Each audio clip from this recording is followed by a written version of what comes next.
At the beginning of this century, there was no living European who had seen Lhasa, this forbidden city of Tibet. Foreigners were not welcome. Tibet was one of the last secret places on Earth, a mystery that the 19th century had left for the 20th to explore. It was their Buddhist religion the Tibetans wished to preserve from outside influences. This and their fragile independence.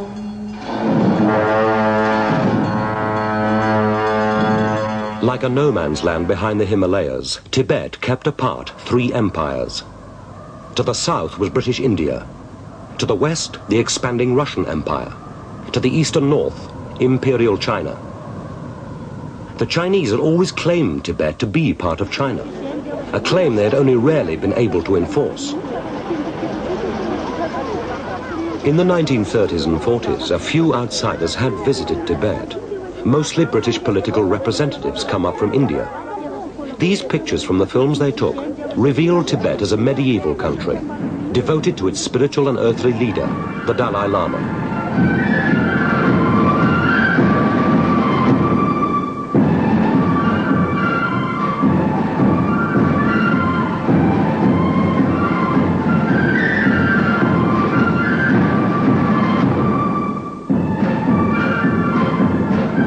To the British in India, Tibet had been a convenient buffer along the northern frontier of the empire.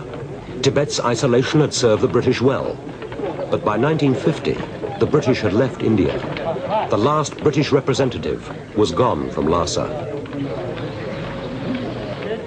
The garden parties at the Dekilinka, where the British had stayed, were but a memory. There was a new world order now.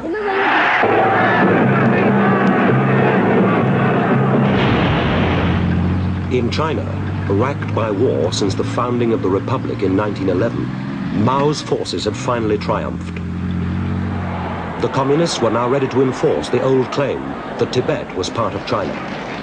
In Peking, they solemnly declared that Tibet was next to be liberated.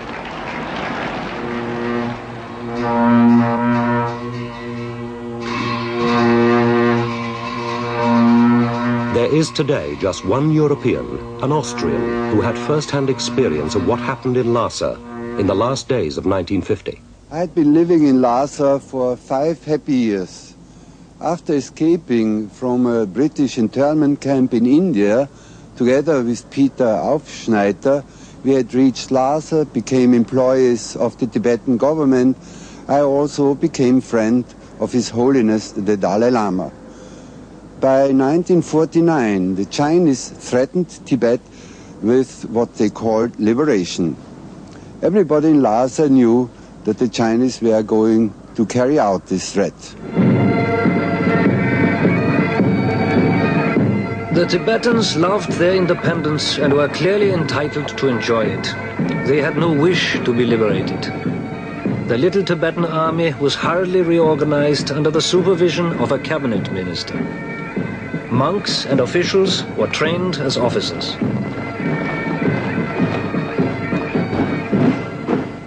New regiments were raised and the richer classes called upon to furnish and equip another 1,000 men. Not only the material means of defense were mobilized, but also the spiritual forces of the people. Religion, the most powerful element in the life of the country, had to be invoked. All the monks in Tibet were ordered to attend public services. Offerings were doubled, rare and powerful amulets brought out of old chests. Meanwhile, Radio Peking was already sending out messages in Tibetan promising that Tibet would soon be freed. As the threat of liberation grew, it seemed as if the entire population of Tibet had packed the narrow streets of Lhasa in pious enthusiasm for the religious festivals which in 1950 surpassed in pomp and splendor anything I had ever seen. Despite the threat from the Chinese, the ceremonies vital to the running of the state had to continue. 4 weeks after the great New Year festival, the 20,000 monks of the monasteries around Lhasa descended once again into the city for the second prayer festival.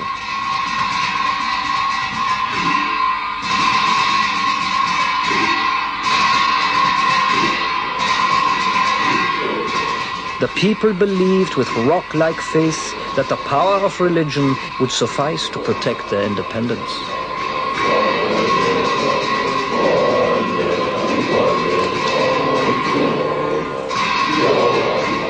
The main event of the Second Prayer Festival was the chastisement of evil spirits. The full force of the Tantric order was mobilized. In front of the central cathedral, the abbots of the great monasteries were challenged to throw dice to decide the fate of Tibet. 2 scapegoats, symbolizing evil, were the challengers. Representatives of the Tibetan government supervised the contest. They took no chances. The dice were loaded. The faces of the abbots' dice all marked with 6s, those of the demons with 1s. The moment ritual victory was won for Tibet, the scapegoats were driven from the town. The prayers ended with a great procession to the foot of the Potala Palace.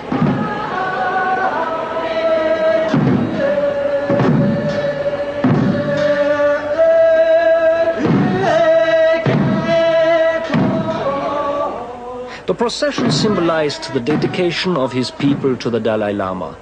And the new year, appropriately and successfully observed, the people of Lhasa would in normal times relax and agree that they had good reason to look forward to another year of peace and prosperity.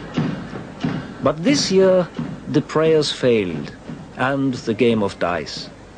The evil omens multiplied. Monsters were born. There was an earthquake. In vain, the government sent monks to the centers of ill omen to banish the evil spirits. When, in blazing summer weather, a gargoyle on top of the cathedral began to spout water, people were beside themselves in terror. The town buzzed with rumors. The state oracle was frequently consulted. His prophecies were dark. A powerful foe threatens our sacred land from the north and east.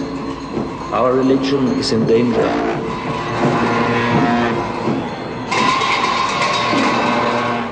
The Dalai Lama, the incarnation of Chenrezig, patron god of Tibet, just 15 years old, was hurriedly declared of age. The old regent stepped down.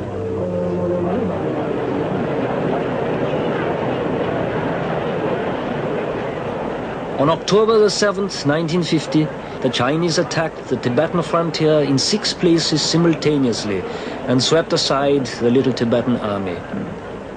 Should the Dalai Lama stay or flee? The Tibetan government could not make such an important decision. The gods must have the last word. The state oracle said, "Flee." I felt like a spectator at a play who foresaw the tragic denouement and was saddened by the inevitable end, but had to sit out the last act.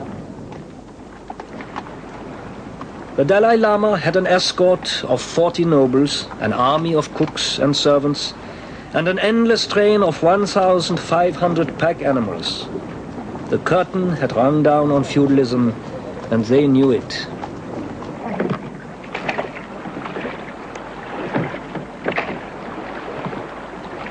They headed southwards across the Tsangpo River along the old trade route to India.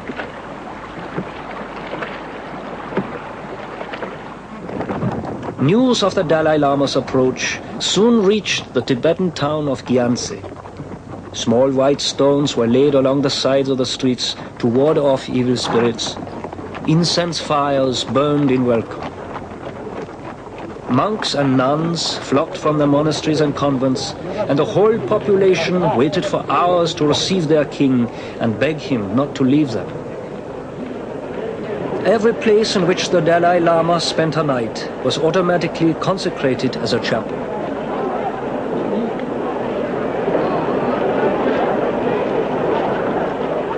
From Gyantse, the party carried on across the Himalayas towards India.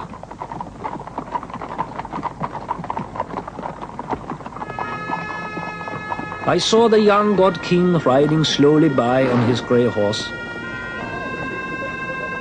The enemy was in the land, and the ruler's flight was only the first step towards greater misfortunes. 16 days after leaving Lhasa, the caravan halted in the Chumbi Valley on the borders of India. I stayed with His Holiness in the Chumbi Valley for 3 more months, still believing that we might be able to return to Tibet, that the world would listen to the cries of Tibet to stay as an independent country. But then I realized it was the end of the old Tibet, so I said goodbye to the Dalai Lama. Now a communist country was occupying their home, so my sadness was of course very, very great, because I knew that I won't ever see my friends in Tibet again. In 1951, the Chinese Red Army entered Lhasa. That summer, an agreement was reached, and the Dalai Lama returned. For the next few years, life was to continue outwardly much the same as it always had, dominated by religion and the yearly cycle of ceremonies, considered vital to the well-being of the country. The treaty concluded between Tibet and China was the first for over 1,000 years. The Tibetans had no choice but to sign. The country's future role was defined as being part of the Chinese motherland. In return, the agreement appeared to pledge no change in the status and powers of the Dalai Lama, and promised protection for the Tibetan religion. At first, the Chinese were not much in evidence, but within a year, there were several thousand in Lhasa.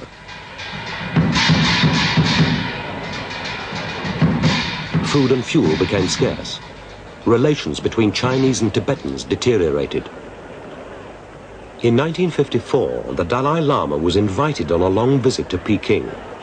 The journey to China was filmed by Jigme Tering, a Tibetan official whose wife, Mary La, tells the story.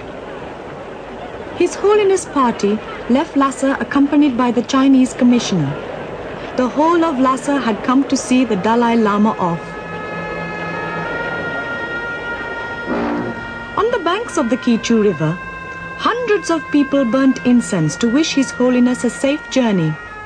They were afraid he might never be allowed to return.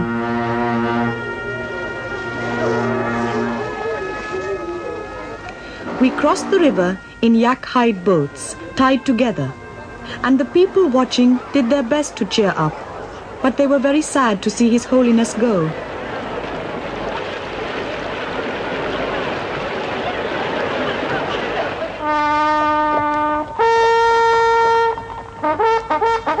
The Chinese said that this visit to Peking would help the Dalai Lama by widening his knowledge. Monks and about 100 officials were also invited. They had to take their own ponies and tents and servants. It was very lovely on the road. As we went southeast, it was thickly wooded, with tall pine trees, rather like Scotland.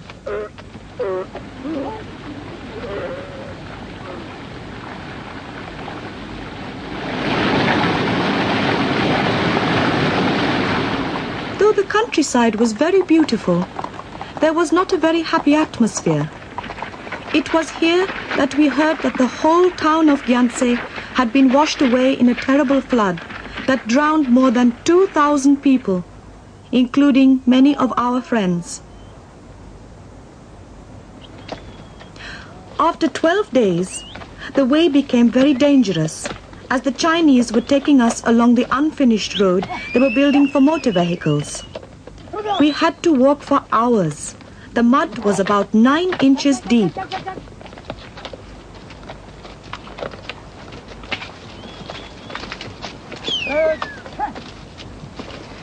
This region is so wet that often rain washed away the new road, and once a bridge was damaged.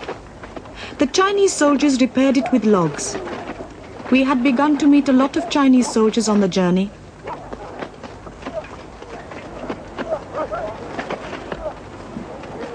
The Chinese and our Tibetan officials were having discussions as we traveled. Relations didn't seem to be very good. Several Chinese that I had met in Lhasa were supervising the road building. They came to see us, to wish us a happy journey. They said we should take an interest in learning political science and join the Chinese. Then we would be much safer in the future.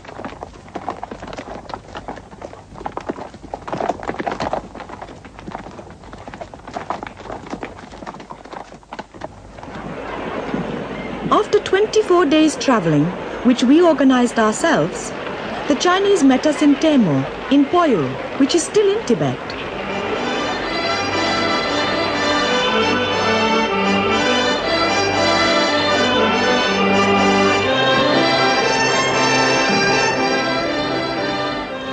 From here, it was the Chinese who arranged our accommodation and transport.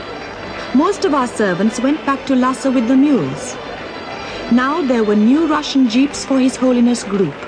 About 30 jeeps for officials and about 50 trucks for the junior officials and servants.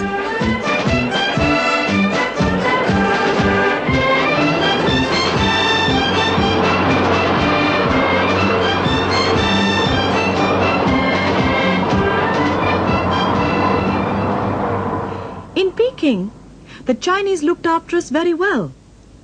Everyone was hoping that relations would improve. We were taken to see factories and ancient places, while our officials had to attend endless meetings with the Chinese. They were having talks about setting up the preparatory committee for the autonomous region of Tibet, as our country was now to be known. All our officials who were concerned looked worried and tired, but things seemed to go quite well.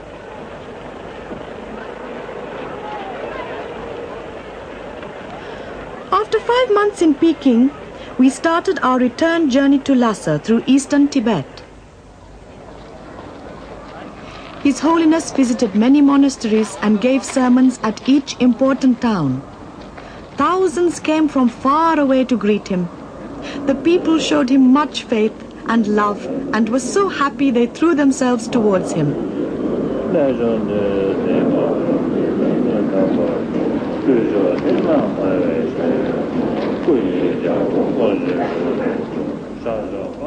At heart, the Chinese did not like this devotion to His Holiness.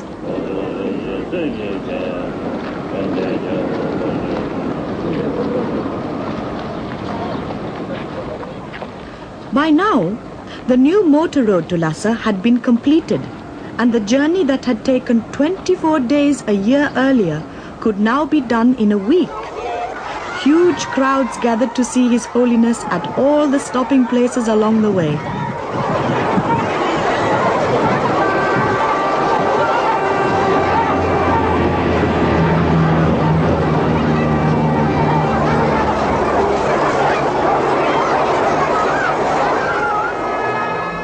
In Lhasa, everyone turned out to welcome His Holiness back. They had feared that the Chinese might not allow him to come home. There were now many more Chinese in Lhasa. They had built a bridge across the Kichu River.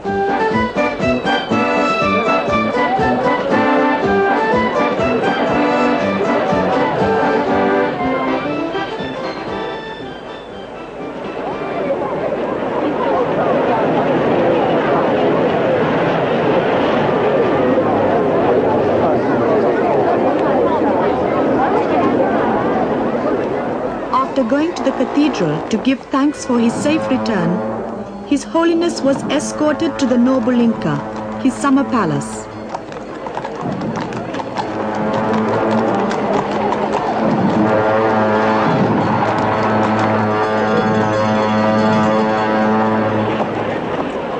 In Peking, there had been many speeches about the great friendship between Tibetans and Chinese, but there was no great friendship. At home, the people kept quiet, because the Dalai Lama was like a hostage in Peking. But after his return, fighting broke out in eastern Tibet. Attacks on their religion had inflamed the people. The Chinese tried to be conciliatory, but Tibetan resistance grew. In 1958, a Chinese military post was annihilated within 25 miles of Lhasa.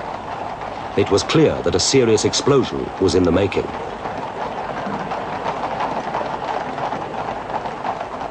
In January 1959, the Chinese again asked the Dalai Lama to go to Peking.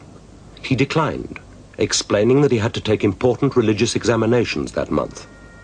Although he was already the ruler of Tibet, he still had to prove that his religious knowledge made him worthy of office.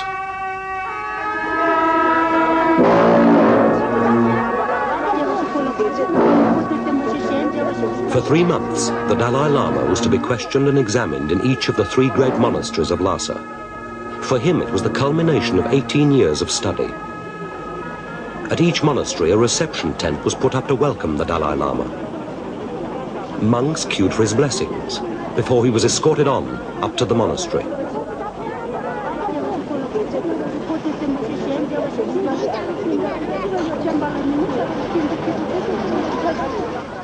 Religion was at the very heart of Tibet. A third of the male population of Tibet were monks. Monks held most of the senior administrative posts, jointly with lay officials. The senior member of the Tibetan cabinet was a monk. Everything in Tibet was subordinate to religion. The Dalai Lama himself was a god incarnate.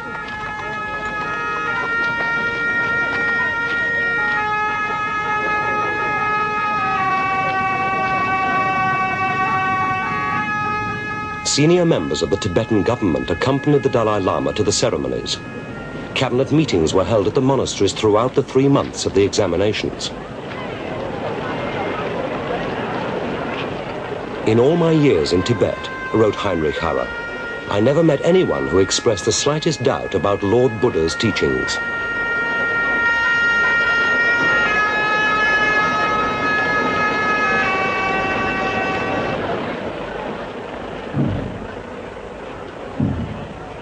It must have infuriated the Chinese communists, for whom all this religion was simply superstition, a tranquilizing poison used by capitalists to oppress the people, that even 10 years after their takeover of Tibet, religion still dominated what was supposed to be part of atheist China.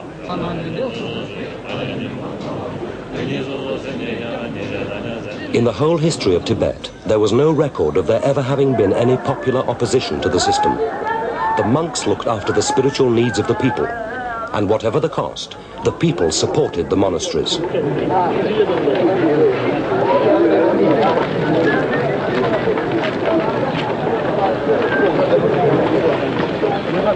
In China, the revolution had grown out of the discontent of the ordinary people. In Tibet, it was the ordinary people who were the main opponents of the Chinese. The Tibetan government and the Dalai Lama had constantly striven for accommodation and compromise. They must have known it was hopeless to oppose the might of China.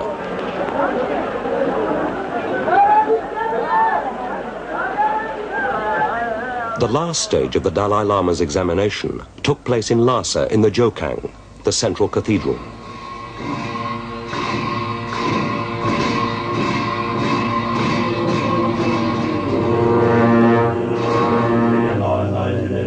By early 1959, the situation in Tibet was deteriorating fast. The guerrillas had grown so strong, they were able to overthrow a large Chinese garrison at Setang, not far from Lhasa, and there were repeated attacks on Chinese convoys. Tension was high, but nothing could interrupt the spiritual preoccupations of the Tibetan government.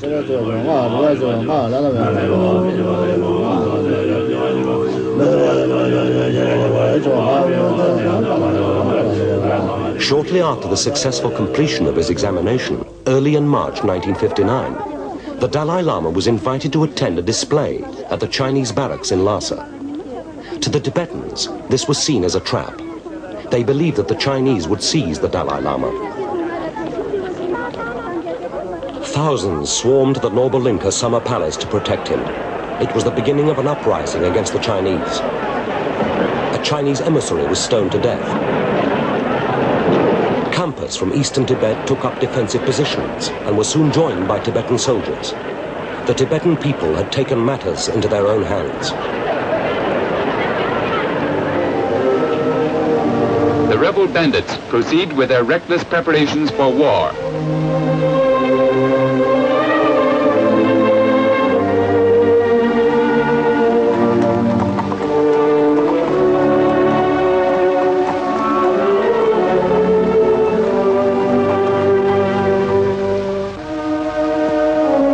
watched and restricted, the Dalai Lama was now held under duress in the Nobulinka. Unknown to the Chinese, the Dalai Lama had slipped away from Lhasa by night. The last Tibetan cabinet meeting had denounced all agreements with China on the grounds of persistent violations by China and had proclaimed Tibet independent. Their patience finally exhausted, the military area command called an emergency meeting 7 hours after the outbreak of the revolt. They resolved to resolutely suppress the rebellion and safeguard the unity and territorial integrity of the motherland.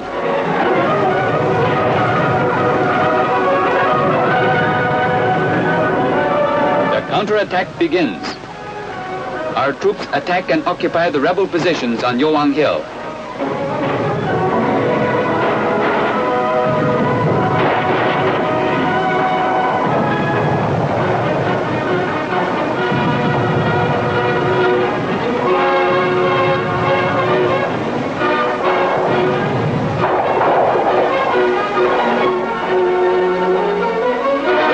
Working hand in hand with foreign reactionaries, betrayed the motherland, and lacking the support of the people, they quickly crumbled.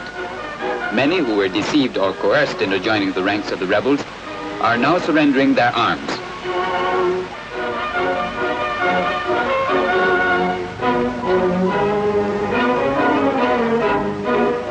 Two days later, the rebel units in Lhasa and its outskirts were completely crushed. The Dalai Lama's route took him this time southeastwards across the high passes of the Himalayas towards Assam.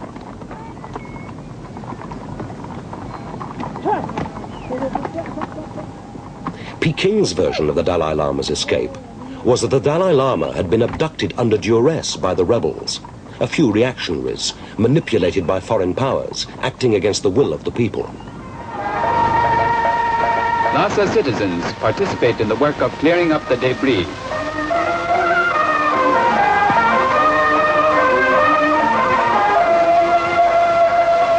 Telephone and power lines are repaired.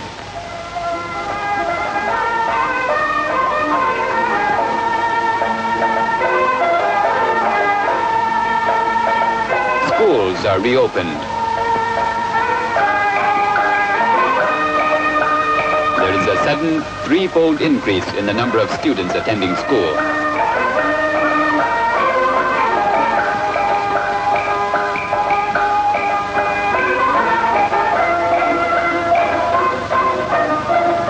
Examples from real life teach these children the distinction between good people and bad people.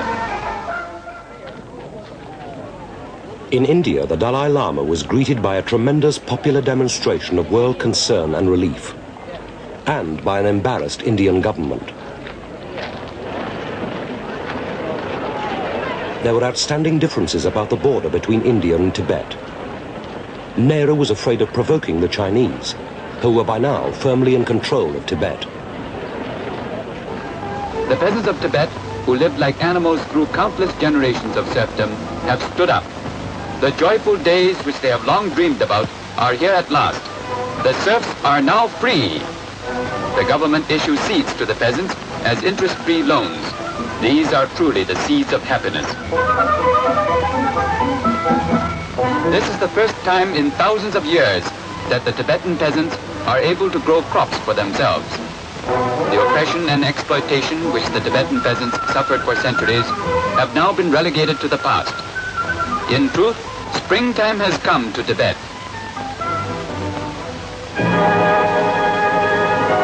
Lhasa's 20,000 inhabitants hold a grand rally on the square before the Potala Palace.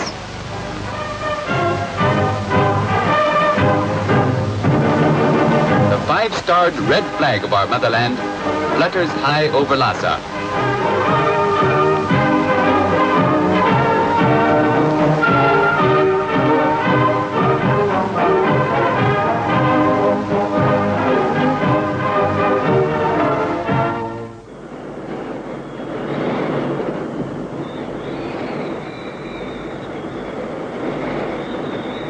The first of 90,000 Tibetan refugees followed the Dalai Lama across the Himalayas into India and Nepal. They told of the suppression of their religion and brutal treatment by the Chinese. India was not anxious to publicize the camps, built to receive the refugees on the hot plains beneath the Himalayan foothills. The Chinese were making threatening charges about India harboring reactionaries. Nehru was dismayed and concerned. The refugees in these camps were escaping what the International Commission of Jurists condemned as the systematic killing, imprisonment, and deportation of those Tibetans who opposed Chinese policies in Tibet. Unaccustomed to the heat and humidity of the plains, the refugees were found work constructing roads in the hills of northern India. There had never been much need for access to India's northern border. In British times, no country could have had a less aggressive neighbor. Now things were different. Nehru, the great believer in peaceful coexistence, was about to find out why British political officers in Lhasa in the first half of this century had quietly encouraged the Tibetans to keep the Chinese at arm's length. In 1962, Indian border posts on the frontier were overrun by the Chinese. It was for Nehru the final disillusionment with the idea of peaceful coexistence with China.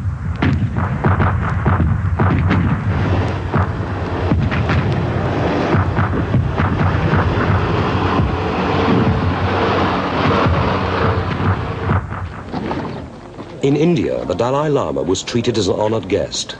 He gratefully acknowledged the help that had been given to his people.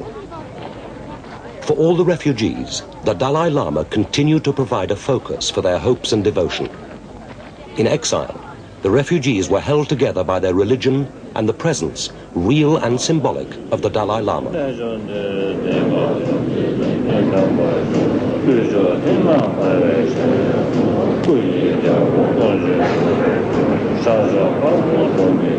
Under the Chinese, Tibet was as much a mystery as it had ever been. Few journalists were allowed into the country, and those who were permitted had usually shown themselves to have been sympathetic to the Chinese. In the early 1960s, a British journalist, Stuart Gelder, visited Tibet and filmed what he saw. On the land, there is no sign of mechanization being introduced. The harvest is still sown and reaped as it was in ancient times. And even the help of the Chinese soldiers seen here doesn't speed up the operation by very much. When we arrived in Tibet, we were aware of reports of Chinese atrocities, that the Chinese were suppressing the Tibetan Buddhist religion. Not true. That the Tibetan people were being brutally oppressed. Not true. That the Chinese were killing and torturing the Tibetan people. Not true. The Panchen Lama, spiritual brother of the Dalai Lama. On the ladder of reincarnation, the Panchen Lama is in fact on a higher spiritual rung than his refugee brother, and most Tibetan people now regard him as their religious leader. On the other hand, the Chinese have appointed him to preside over the Lhasa communist government, but the somewhat odd divergence of responsibilities seems not to worry him at all. Indeed, he described himself to us as being a Buddhist dialectical materialist revolutionary worker for the people.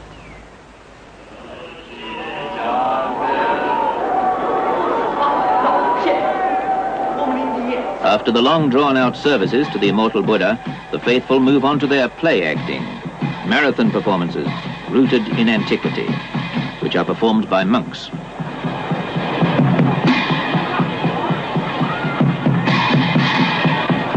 Today, on the top of the maypole, casting a benevolent smile on the people below, is a portrait of the new face the Tibetans must now bow to, the face of their new and mortal leader, Mao Zedong.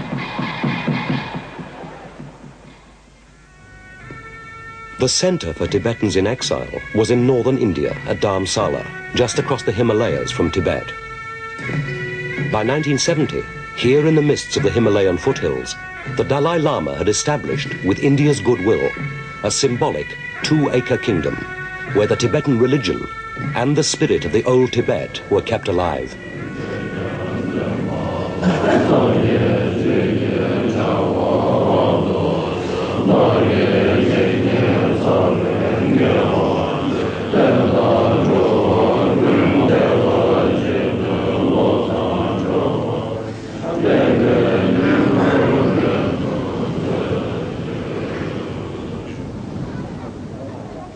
Dharamsala is a small hill station. the population now mostly Tibetan. In the early 1970s, a trickle of refugees were still crossing the Himalayas from Tibet, and Dharamsala was one place they were looked after. The stories they told about what they had fled from were hard to believe.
In Dharamsala, Tibetans were free to teach and practice their religion.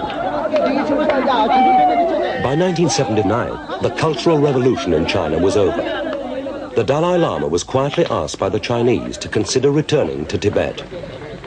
They agreed that the Tibetans could send delegations to investigate the situation in Tibet. One of the delegates was from London. I was born in the east part of Tibet, and when I was at the age of 8, I was admitted to the monastery. That's the biggest monastery in Tibet. It's Drepung Monastery in Lhasa. I went to Tibet after 21 years in exile, last year, 1980, to see what is the condition there. And I went as a part of the second delegation, which is sent by Dalai Lama. In the center of Lhasa, the delegations arrived in front of the Chokhang Cathedral. The Tibetans came in thousands, and not only just came to see us, closing their mouths, they were shouting. They were saying, "Long live Dalai Lama, may his wishes be fulfilled."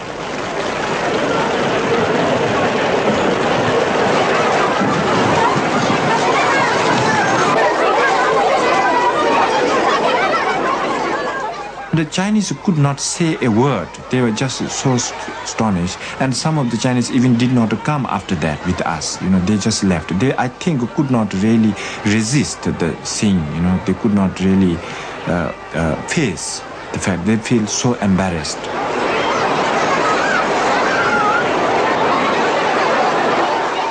I was really surprised. Of course, that was not only in Lhasa, even right in the East Tibet when we first entered. Wherever we went, people gathered and the people came.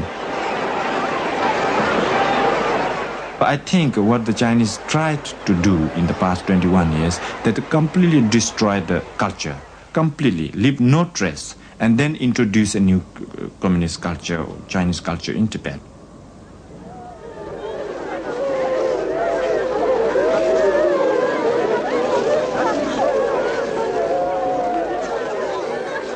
I remember that Mao has at one point said that if you make a mistake on a blackboard while writing something, don't try to rewrite it, but completely remove the whole thing and rub the blackboard clean and then write right from the beginning.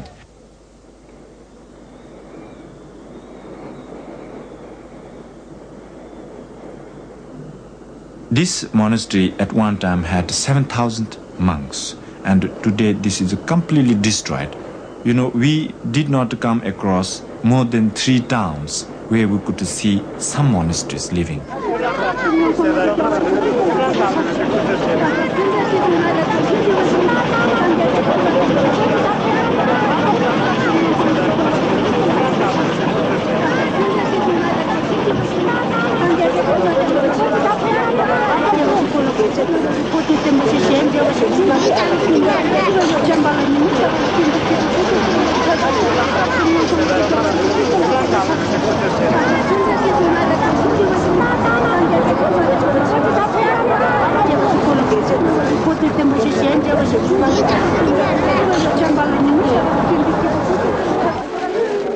It's not only the old people who has faith in Dalai Lama, who has faith in religion, but even the younger people, they do come forward. I'm sure they don't know what religion is. This will be first time for these kids to see a Lama, and also Lama who can freely speak to them.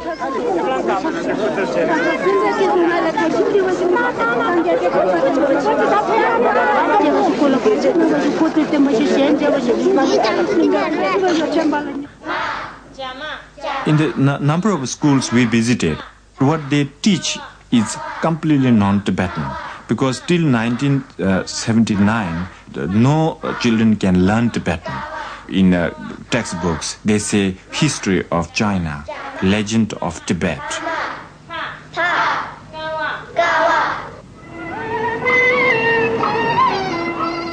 Even the music they play, which is quite often actually in the morning, in the midday, in the evening, and all these musics are Chinese musics, which you can hear in Shanghai or some other towns.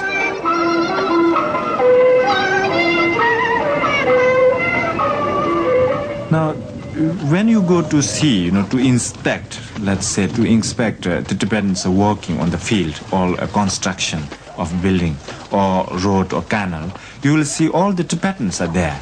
But when it comes to the deciding things, like in a position in a government, then you will see the Chinese.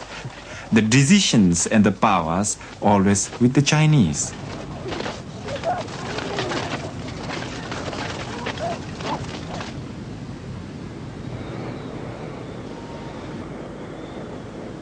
We had 19 to 25 Chinese always with us. When we saw all these monasteries being destroyed and the libraries, all this destroyed, we were really shocked. And we expressed our feeling to these officers, Chinese officers, and a number of times we asked, why you destroy these things? And I think they feel very embarrassed because they never try to defend themselves. They actually admit that these destructions were done. But then they say it is not our fault, which means that Communist Party's fault, but it's a gang of four.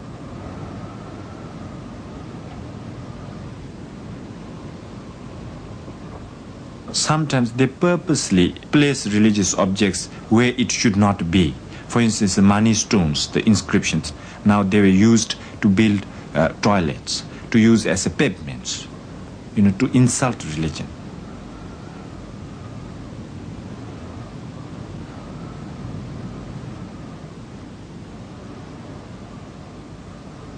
Of some 3,500 monasteries and religious sites in Tibet, only parts of 13 are believed to remain today.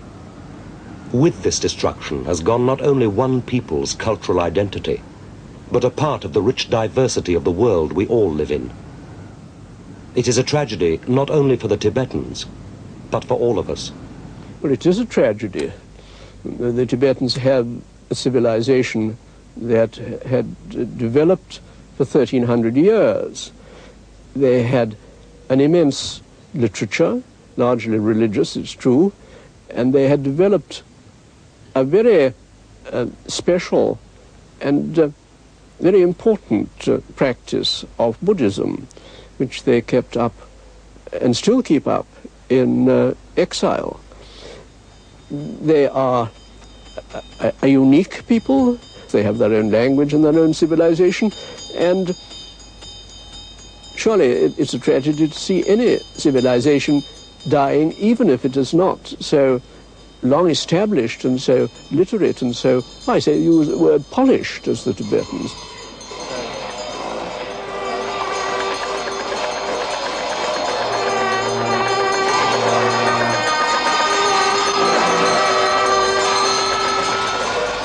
It is unlikely that the Dalai Lama will return to Tibet in the near future. He believes that he can serve his people better from outside. keeping alive Tibetan culture and world concern for his country.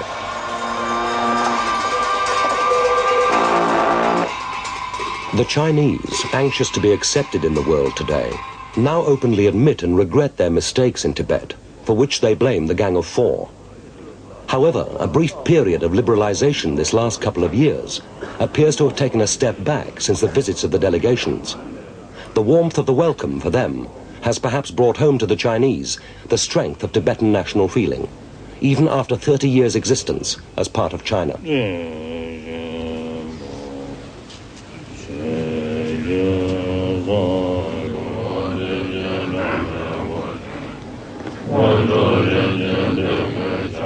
If Shangri-La is a state of mind, a dream that we all seem to have some inner need to believe in, and which we placed in Tibet, then Shangri-La may always exist. But if Shangri-La really was this old Tibet, then Shangri-La is gone forever.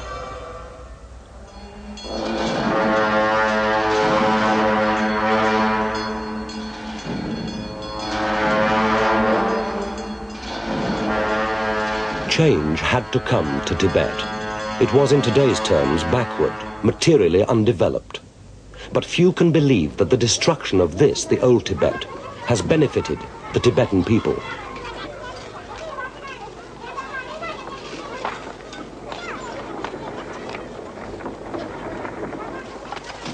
Some years after he left Lhasa, Heinrich Harrer wrote the story of his 7 years in Tibet. "Wherever I live," he wrote, "I shall feel homesick for Tibet, for part of my being is indissolubly linked with that dear country. I often think I can still hear the cries of the wild geese as they fly high over Lhasa in the cold, clear moonlight. My heartfelt sympathy is for a people whose will to live in peace and freedom has won so little sympathy from an indifferent world."